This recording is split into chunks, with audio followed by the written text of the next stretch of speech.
मित्रांनो, आज आपण आलो आहोत या भावली डॅम।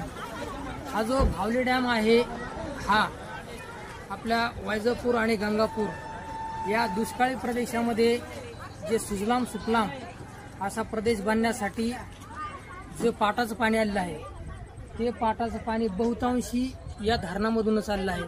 भाम, भावली, वाकी अशा विविध प्रकारच्या धरणामधून आपल्याला ते पाणी मिळतं आणि त्याचा हा सुंदर असा जलाशय आणि त्या जलाशयाच्या आजूबाजूला असलेला हा सुंदर असा निसर्गरम्य असा परिसर आणि ही जी वनराई आहे ती अशी सुंदर या दिवसामध्ये खुललेली आहे। तर खरोखरच निसर्गाच्या सानिध्यात येऊन आपण अगदी आपल्या आयुष्यातील काही जर क्षण आपण जर घालवले तर निश्चितच आपल्या जीवनामध्ये आनंदाचे रंग, आनंदाचे छटा आपल्याला पाहायला मिळतात।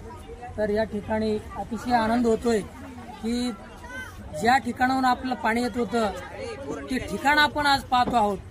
तर अशा या ठिकाणाचं डेस्टिनेशन आज या ठिकाणी दिसतंय आणि ते डेस्टिनेशन पाहताना खरोखर मनाला अगदी समाधान होत आहे। आज तो भावली डॅमचा हा जलाशयाचा परिसर अतिशय भव्य असा डोंगरामध्ये पसरलेला हा जलाशय आज आपण पाहतो आहोत।